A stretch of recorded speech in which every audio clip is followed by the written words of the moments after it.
Music mogul Sean Diddy Combs on side watch at Brooklyn's Metropolitan Detention Center after two judges denied his request for bail.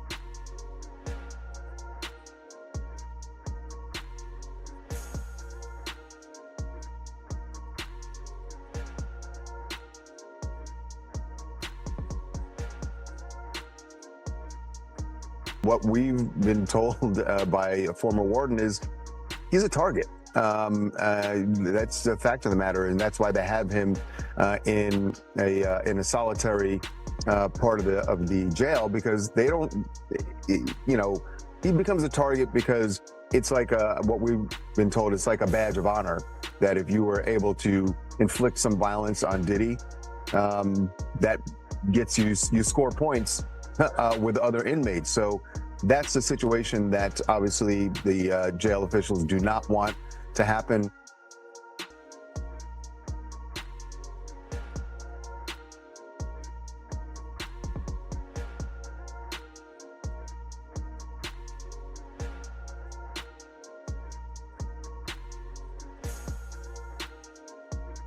And spend your life and your time helping men like yourself. Once you take care of your business and get on your knees and beg for Ms. Wallace's forgiveness for putting the Notorious Big in that situation that he lost his life.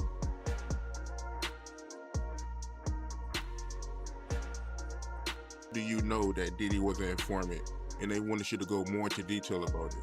Can you do that? Well, see, if I'm in the car with Kirk Burrows and him and our driver, and we go down to 26 Federal Plaza, I know 26 Federal Plaza is the FBI office. All right? Now, what they went down there and what paperwork they took down there, I did not know until I found out later that he was working with an agent in DC, but he was arrested by an agent in New York. But I can't go into it, and the reason I can't go into it is because another individual found out this information and it's owed to him. But when Fox News and everybody say they can't find out who the agent is, that's bullshit.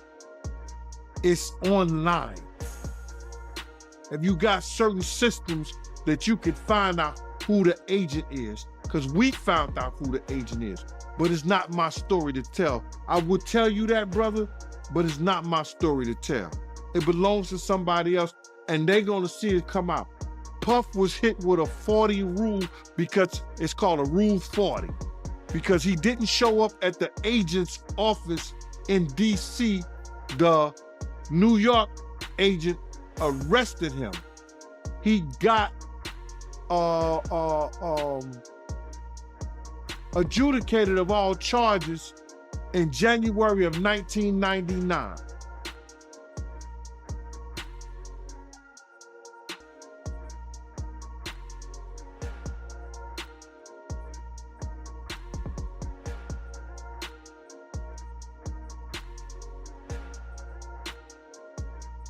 Criminal defense attorney Stacey Schneider. And Stacey, you say today's indictment reads like a mob indictment. What was most shocking to you of all these allegations? Yeah, the fact, Jake, that the government in this indictment presented evidence alleging that Sean Combs was running a criminal enterprise, and they actually named it in the indictment, the Combs Enterprise.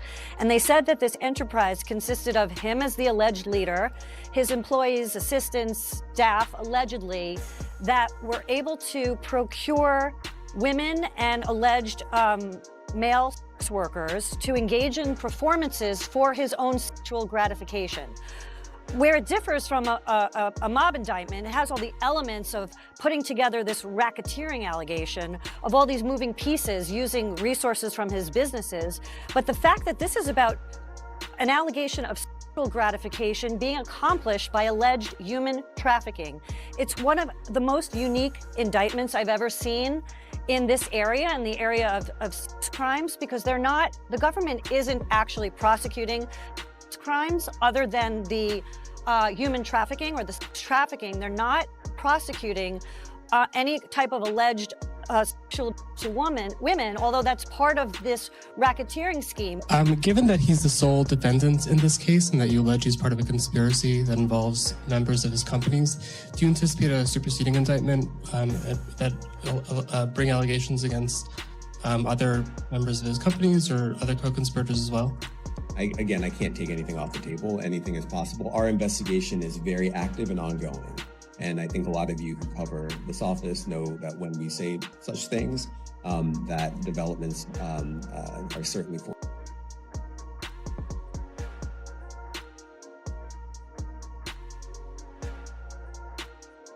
The evidence months ago. Jay's speaking on it right now. He'll be one of the first dudes that they'll probably pull to the side and say, yo, well, you say that your man, I heard you on TMZ said that he never did this and he never did that, but ain't this you? If those pictures or those films or anything like that exists. You know what I'm saying? That's what they pay those agents to do. So, of course, I don't believe that none of the people who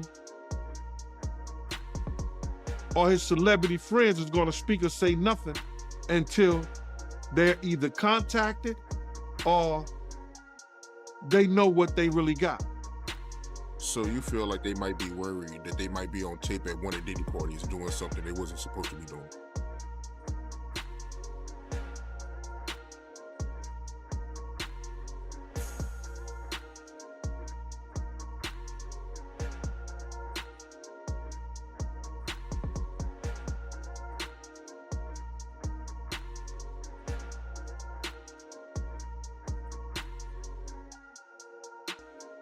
Man, listen here. All those ones who made it to the Diddy party, to the after party, and to the hotel lobby, they not gonna ruin their brand. They not gonna say nothing. Man, I was watching the other day, listen to me.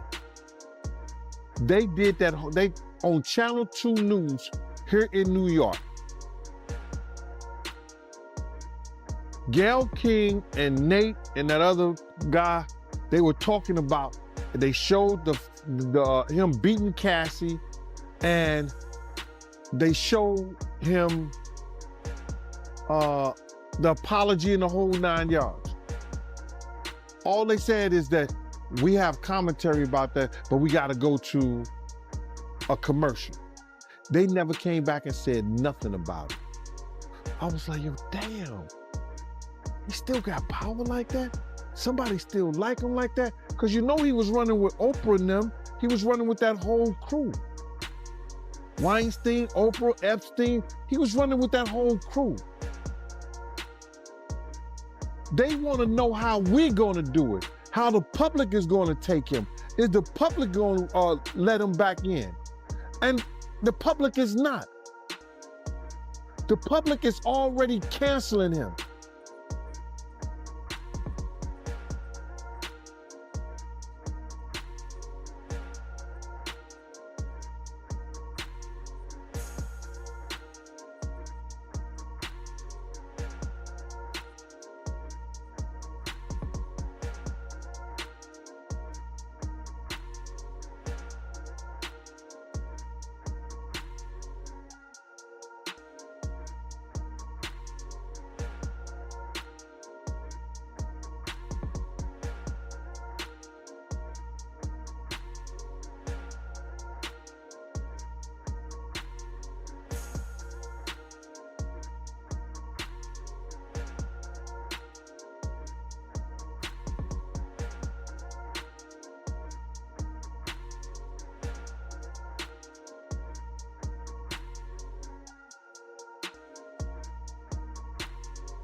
has been denied bail in connection with the sex abuse and sex trafficking charges he faces. And as Les Trent reports, the music mogul who once traveled by private jet to all those mansions is now in a jail that is notorious for its bad living conditions. Music mogul Sean Diddy Combs spent his first night behind bars inside a facility that is being called hell on earth. The Metropolitan Detention Center in Brooklyn is notorious for its appalling living conditions and rampant violence. How bad is it inside this federal lockup? There have been 2 murders, 4 suicides, and numerous stabbings and lockdowns in recent years. It's so out of control inside that 4 federal judges are reportedly refusing to send any more prisoners here.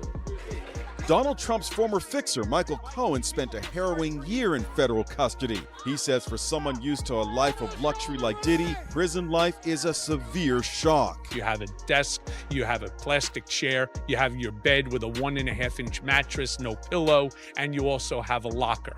So you basically have 3 feet by 5 feet to move around. So you have basic 15 square feet. It is a horrible, horrible place.